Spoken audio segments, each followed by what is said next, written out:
How do you sell a war? Once you've defined an enemy, how do you sell the idea that it's your nation, your people, you that should be the one to fight that enemy? One way is to relate the rhetoric of war with the myths and history of your people, to sell the narrative of a simple battle of good versus evil. There are two such myths that lie at the heart of American history: American exceptionalism and the idea of civilization versus barbarism. Alexis de Tocqueville coined the phrase American exceptionalism in 1835 to define the difference between the republicanism of America and the old traditions of the ancient regimes of Europe.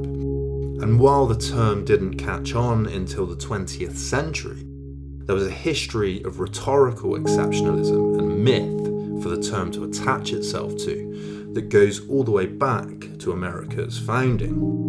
When English Protestant Puritans first emigrated to America in the 17th century, they started to believe the Battle of Armageddon from the Book of Revelation, the end of times and the final battle of good versus evil, would take place in America. And this contributed to the view in the 18th century that America was the new Jerusalem. The pilgrims escaping from persecution in Europe believed it was manifest destiny that led them to America.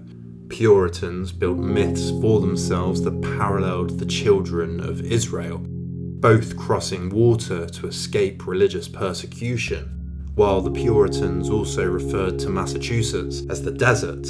In 1630, the Puritan lawyer John Winthrop sermonizes to his fellow immigrants on the Arabella, sailing from Yarmouth to be as a city upon a hill, referring to Jesus' Sermon on the Mount. The settlers gave birth to the Commonwealth of Massachusetts.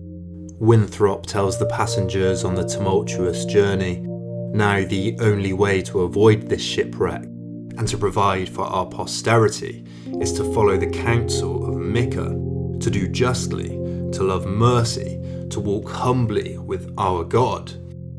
We shall find that the God of Israel is among us when 10 of us shall be able to resist 1,000 of our enemies, when he shall make us a praise and glory that men shall say of succeeding plantations, the Lord make it like that of New England." Examples of this kind of rhetoric are replete in the early history of America. Later, in 1861, Julia Ward Howe wrote the well-known Battle Hymn of the Republic, linking the judgment of the wicked in the Old Testament with the American Civil War. "Mine eyes have seen the glory of the coming of the Lord. He is trampling out the vintage where the grapes of wrath are stored. He hath loosed the fateful lightning of his terrible swift sword. His truth is marching on." The song provides the title for one of the great American novels, Steinbeck's The Grapes of Wrath, which has also been interpreted with emphasis on its religious imagery and parallels with the stories of Christ and the Exodus from Egypt. John Davis's book, The Landscape of Belief, shows how 19th century American culture found a visual attachment to Palestine that intertwined both American and the Holy Land's historic narrative, substantiating the US's position as the new Israel. Paintings of Palestine frequently had no basis in reality, but made more of a comment on the homeland. In 1874, a scale model of Palestine called Palestine Park was built in Chautauqua, New York. Visitors to Chautauqua would disembark ferries at the park so that their first footsteps would be on the Holy Land, as if they were pilgrims. Places like this were the Disneylands of their day, and the park still exists today. The travel book Incidents of Travel in Egypt, Arabia, Petra and the Holy Land by John Lloyd made frequent references to the US and was a bestseller. But American exceptionalism wasn't actually a term that entered into the lexicon until much later.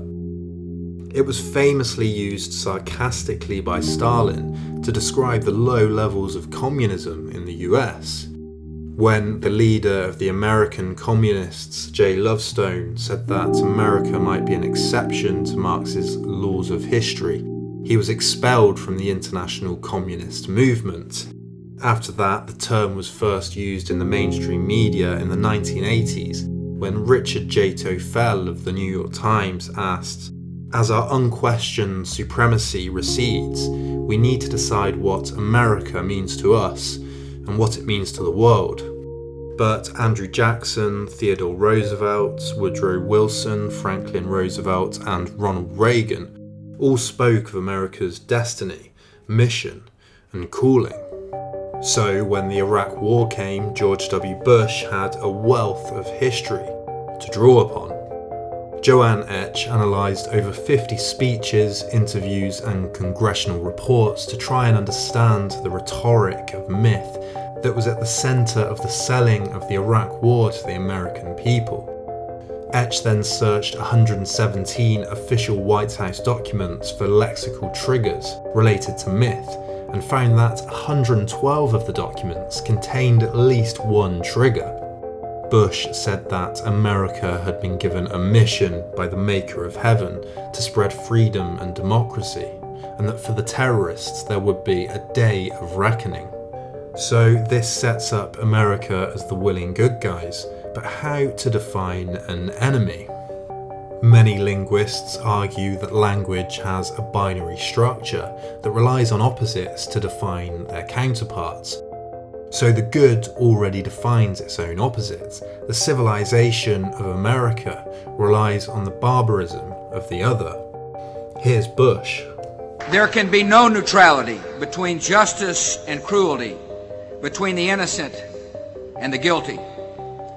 We are in a conflict between good and evil, and America will call evil by its name. George Bush Sr. even found through polls and focus groups that emphasising the simple idea of good versus evil during the Gulf War was much more effective than emphasising economic and pragmatic reasons for war. Here's Bush again. Freedom and fear, justice and cruelty have always been at war, and we know that God is not neutral between them. In all that lies before us, may God grant us wisdom, and may He watch over the United States of America. According to Bush Jr.'s former speechwriter David Froome, the language of good versus evil came naturally straight away, because Bush wanted to cut off those who thought that the United States might have in some way deserved the attacks on September 11th. He went straight into the Psalms for the word evildoers. Bush's speechwriters, knowingly or not, relied on temporal proximization strategy. The idea of a speaker citing important historic events at the same time as a call for something they want or need. Here he is again. Americans have known wars, but for the past 136 years, they have been wars on foreign soil, except for one Sunday in 1941. Bush recommended that Americans go about their business on Monday, but with a heightened sense of awareness that a group of barbarians have declared war on the American people. Amy Black analysed Bush's rhetoric pre- and post-September 11th and found clear changes in the use of religious terms on matters of foreign policy.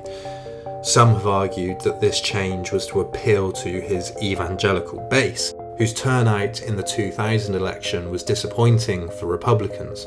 But I think Bush's use of myth was a more spontaneous consideration than that. Percy S. Cohen says that there are 7 types of theory of myth, but what most of them have in common is the idea that myths build and sustain communities. They maintain social solidarity. That's why they're usually national or religious in their nature. What's interesting about the national identity of the United States is that despite the fact that it was the first secular nation, the importance of religion, compared to many other Western countries, seems stronger because of that very fact. As Marx pointed out in On the Jewish Question in 1844, a secular state doesn't mean religion will play a less important role in life. In fact, without a state to protect religion, it may even intensify the civic protection of it. This crusade, this war on terrorism, is going to take a while. Ironically, there's a tendency by some to believe that the success of the secular structure of America is because the country has been blessed by God. Religion, like national identity, doesn't depend on the state. It is inextricably bound up with people's sense of who they are, which is probably why many Americans were annoyed when Obama said that, "I believe in American exceptionalism, just as I suspect that the Brits believe in British exceptionalism and the Greeks believe in Greek exceptionalism." The idea of American exceptionalism has been defended as a reference to its unique republicanism, its emphasis on rights and secularism, on its revolutionary breaking away from the feudalism and monarchism of Europe. And I think all of that carries weight.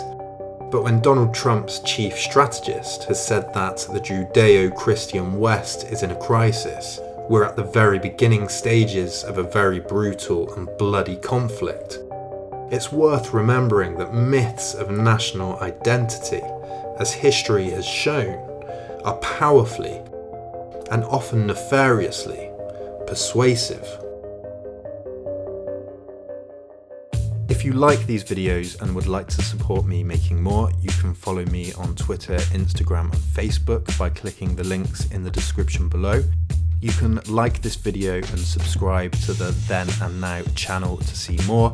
And if you're feeling really generous, you can pledge as little as $1 towards the creation of each new video. You can click here to find out more. Thank you.